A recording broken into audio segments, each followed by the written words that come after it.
Hey y'all, good morning. um Today's devotion is in Genesis chapter 18.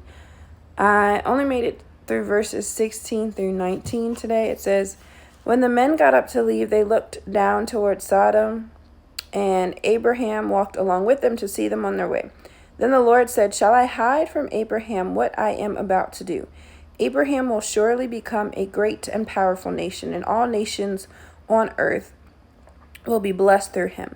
For I have chosen him, that he will direct his children and his household after him, to keep the way of the Lord by doing what is right and just, so that the Lord will bring about for Abraham what he has promised.'" And I got a little bit caught up on the fact that God had chosen Abraham. Abraham was chosen by God to be the leader and steward of generations, of all the generations that would be following after him.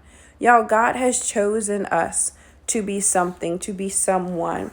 And the question that's ringing in my mind is like, who has God chosen me to be? Who has God chosen you to be? Us operating in who God has chosen and called us to be is what leads to this fulfillment of promise. We have to understand that the promise is not just surface level, but it's deeper than what we may think. It's when we hit the depth of our promise, when we hit the depth of who we're really called and chosen to be, that's where we find purpose. That's where we find like, what am I meant to do? Who am I meant to become? Abraham's promise is about more than just having a child. It's about more than giving birth to a son. We see that in the fact that Ishmael was not enough for the promise to be fulfilled, right? There is something very specific attached to this promise, and in the depth of that promise and the depth of that purpose lies the depth of responsibility that Abraham has when he's living his life and making progress towards the fulfillment of this promise. It's about more than just birthing a baby. For Abraham, his promise is about fathering a nation, leading it and leading it well, teaching it the things that it needs to know in order to become what it's meant to be, what God would have it to be.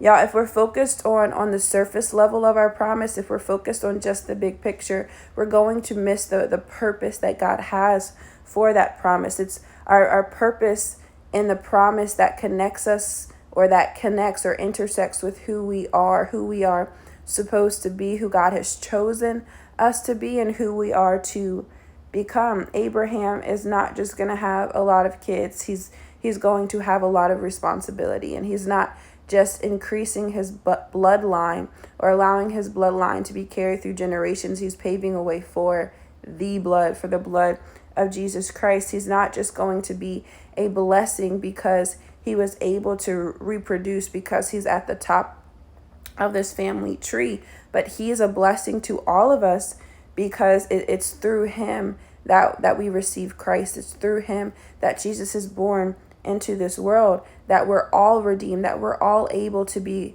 a part of this family of Abraham, not because of our blood, our DNA, but because of our faith and our belief. We have to understand that, yeah, God has promises that he places on our life. But even then, like, even though the promise is great, it's still deeper than we understand it to be. And we have to understand who God has chosen us to be, who he has chosen us to become, to truly understand the depth and the purpose of the promise that God has attached to our life. So if we're thinking through the promise God has spoken, like, who does that demand we become? Who must God have chosen us to be in order for this promise that he has placed on our life to be fulfilled? Abraham is not just a father in the sense that he's birthing kids. He's a father in the sense that it's his responsibility to train up, to lead these generations in a way that they can live their lives worthy of the blessing to come. Y'all, let's do some digging. Let's do some prayer. Let's do some seeking of the Lord to figure out, to discern, God, who have you chosen me to become? And so that we can grow, become that, and see promise fulfilled in our life. You guys have a great and wonderful day today. Bye, y'all.